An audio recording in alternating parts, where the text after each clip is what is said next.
ఇవాళ లంచ్‌లోకి ఏదన్నా చేద్దాం అనుకుంటే కూరగాయలన్నీ అయిపోయాయండి. ఒక టమాటా మాత్రమే ఉంది. సో, చాలా రోజులయిందని చెప్పేసి టమాటా కాజు మసాలా చేద్దాం అనుకోని దాంతో స్టార్ట్ చేశాను.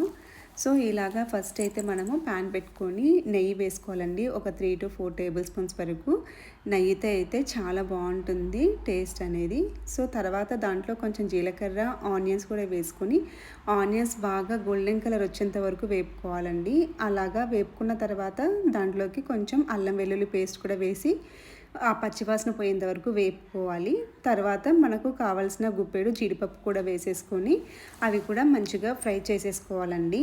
సో, ఇలా ఫ్రై చేసుకున్న తర్వాత మనము ఒక 2 టమాటాల ప్యూరీ వేసుకోవాలి. సో, ఇదంతా కూడా లో టు మీడియం ఫ్లేమ్ పెట్టుకునే చేసుకోవాలండి. హై ఫ్లేమ్‌లో పెడితే మగ్గినట్టు ఉంటుంది కానీ అంత రుచి ఉండదు. సో, ఈ రెసిపీ లో టు మీడియంలో పెట్టుకొని ఓపికతో చేసుకుంటే చాలా రుచిగా ఉంటుంది. సో, ఇలా టమాటా ప్యూరీ వేసిన తర్వాత ఆయిల్ తేలేంత వరకు మగ్గించుకోవాలండి. అలా మగ్గించుకున్న తర్వాత అందులోకి మసాలాలు వేసుకోవాలి. నేనైతే కారము, ఉప్పు, జీరా పౌడర్ వేసుకున్నాను. గరం మసాలా వేశానండి. అంతే, ఎక్కువ మసాలాలు కూడా యూజ్ చేయలేదు. సో, అవి వేసి కొంచెం కలబెట్టిన తర్వాత మళ్ళీ ఒక చిన్న మీడియం సైజ్ టమాటాను ఇలా మీడియం సైజులో కట్ చేసుకొని వేసుకోవాలండి. ఇలా వేసుకున్న తర్వాత మళ్ళీ మూత పెట్టేసుకొని ఒక 5 మినిట్స్ మగ్గించుకోవాలి. అలాగే ఆయిల్ తేలేంత వరకు ఉంచుకోవాలండి. దానికి ముందు మనము నేను కొంచెం జీడిపప్పు కూడా నానబెట్టేసుకొని దాన్ని మిక్సీ పట్టి వేసుకుంటున్నాను. సో, అలా జీడిపప్పు పేస్ట్ వేయడం వల్ల దాని రుచి ఇంకా పెరుగుతుందండి. సో, అవన్నీ వేసుకొని కలపెట్టుకున్నాక నేను మూత పెట్టేసుకొని ఒక 5 మినిట్స్ మగ్గించుకున్నాను మళ్ళీ ఆయిల్ తేలేంత వరకు. అంతేనండి. ఇలా వేపుకున్న తర్వాత మళ్ళీ కొంచెం మన గ్రేవీ కన్సిస్టెన్సీ కోసం నేను ఇంకొంచెం వాటర్ వేసుకొని మగ్గించుకున్నాను. అంతే, ఇలా బాగా కొంచెం ఉడికొచ్చిన తర్వాత మనము ఆఫ్ చేసేసుకుంటే మన టమాటో కాజు మసాలా అనేది రెడీ అయిపోతుందండి. సో, ఈ రెసిపీ మనకు చపాతీలో కానీ లేదంటే బగారా రైస్లో కానీ చాలా బాగుంటుంది. సో, చూస్తున్నారు కదా, ఇదంతా ఉడికిపోయి మంచిగా ఆయిల్ బయటికి తేలుతూ చాలా బాగుందండి. సో, ఒకసారి ఈ టైప్ ఆఫ్ మసాలా కూడా చేసుకొని చూడండి. చాలా బాగుంటుంది. రోజు చేసుకునే విధంగా కాకుండా అప్పుడప్పుడు కొంచెం చిన్న చిన్న చేంజెస్తో చేసుకుంటూ ఉంటే ఇలా బాగుంటుంది కర్రీస్. సో, నేనైతే ఈరోజు బగారా రైస్ చేశానండి. సో, దీనికోసం సింపుల్గా ఒక ప్యాన్ పెట్టేసుకొని ఆయిల్ వేసుకొని అందులో కొంచెం జీలకర్ర వేసాను.